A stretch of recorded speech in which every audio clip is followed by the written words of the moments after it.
নমস্কার বন্ধুরা, তৃষ্ণা রান্নাঘরে আপনাদের সকলকে স্বাগত জানাই। আশা করছি সকলেই খুব ভালো আছেন। আজ একেবারে রেস্টুরেন্ট স্টাইলে তন্দুরি চিকেনের রেসিপি নিয়ে এসেছি, তাও আবার বাড়িতে সহজভাবে বানাতে পারবেন। দেখতে থাকুন আজকের রেসিপি। দেখুন, আমি থাই সমেত মুরগির পায়ের 3টে পিস নিয়েছি। ছুরি দিয়ে বেশ ডিপ করে চিড়ে দিয়েছি মাঝে মাঝে।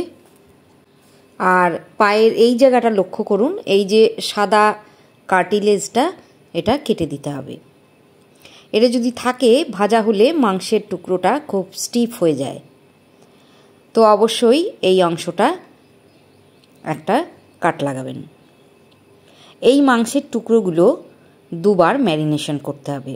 প্রথমবার ম্যারিনেশনের জন্য দিয়ে দিলাম 2 টেবিল চামচ আদা রসুন বাটা, লবণ দিলাম স্বাদ মতো, 1 টেবিল চামচ দিলাম লাল লঙ্কা গুঁড়ো, একটা পাতিলেবুর রস আমি এবার দিয়ে দিচ্ছি। এবারে হাত দিয়ে খুব ভালো করে মশলাগুলো মাংসের গায়ে ঘষে ঘষে মেখে নিতে হবে। চিড়ে নেওয়া জায়গাগুলোতেও মশলা ভালোভাবে ঢুকিয়ে দিন। তো খুব ভালোভাবে মেশানো হয়ে গেছে। এবারে ঢাকনা বন্ধ করে 2 থেকে 3 ঘন্টা রেখে দিতে হবে। আমি 2 ঘন্টা রেখে দিয়েছিলাম। 2 ঘন্টা পর দেখুন অনেকটা জল বেরিয়েছে। এই জলটা বের করে দিতে হবে। মাংসের গায়ে যত জল কম থাকবে ততই ভালো। প্রয়োজন হলে এভাবে চেপে মাংসের টুকরোগুলো থেকে জল বের করে দিন। এবারে সেকেন্ড ম্যারিনেশনের জন্য একটা পাত্রে আমি 3 টেবিল চামচ মতো সর্ষের তেল নিয়েছি। সর্ষের তেলটা বেশ ধোয়া ওঠা পর্যন্ত গরম করে নিতে হবে। দেখুন ধোয়া বেরোচ্ছে। একটু ঠান্ডা করে নিন। সামান্য একটু ঠান্ডা হলে এর মধ্যে দিয়ে দিলাম 1 চামচ কাশ্মীরি লাল লঙ্কা গুঁড়ো। তেলের সঙ্গে এই গুঁড়োটা ভালো করে মিশিয়ে নিচ্ছি, এতে খুব সুন্দর একটা কালার আসবে। এখন দিয়ে দিলাম 1 চামচ ধনে গুঁড়ো, 1 চামচ জিরে গুঁড়ো, 1 চামচ গরম মশলা গুঁড়ো, 1/2 চামচ দিচ্ছি গোলমরিচ গুঁড়ো, 1/2 চামচ বিট লবণ, 2 টেবিল চামচ আদা রসুন বাটা, 1/2 কাপ দিচ্ছি জল ঝরানো দই, 1/2 চামচ দিলাম হলুদ গুঁড়ো। এখন 1 টেবিল চামচ মতো কসুরি মেথি নিয়ে হাতে কিছুটা রগড়ে নিয়ে আমি কসুরি মেথিটাও দিয়ে দিলাম। এবারে দইয়ের সঙ্গে সমস্ত মশলা খুব ভালো করে মিশিয়ে নিচ্ছি। লবণটা এই সময়ে একবার চেক করে নিচ্ছি। লবণের পরিমাণ ঠিকই আছে। এবারে সেকেন্ড ম্যারিনেশনের মশলাটা লেগ পিসগুলোর ওপর দিয়ে দিচ্ছি। এখন আমি হাত দিয়ে খুব ভালোভাবে মাখিয়ে নেব। চিড়ে নেওয়া অংশগুলোর মধ্যে মশলা ঢুকিয়ে দিতে হবে। আর রগড়ে রগড়ে সমস্ত মশলা খুব ভালোভাবে মেখে নিতে হবে অনেকক্ষণ ধরে। ম্যারিনেশন তো হয়ে গেল। এবারে রেস্টুরেন্টের মতো স্বাদ আর ফ্লেভার পেতে একটা হাতার উপর আমি দিয়ে দিলাম একটা জ্বলন্ত কাঠকয়লা। এর ওপর দিচ্ছি 1 চামচ ঘি। দেখুন ধোঁয়া উঠতে শুরু করেছে। এবার ঢাকনা বন্ধ করে দিচ্ছি।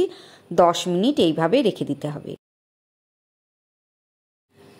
ভেতরে যে ধোঁয়াটা তৈরি হচ্ছে এবং সেটায় একটা স্মোকি ফ্লেভার মাংসের মধ্যে রয়ে যাবে। 10 মিনিট হয়ে গেছে। এবার ফ্রাই করে নেব। আরও একবার আমি এপিট ওপিট করে মশলাগুলো মাখিয়ে নিচ্ছি। আমি ফ্রাই করার জন্য একটা গ্রিল প্যান নিয়েছি।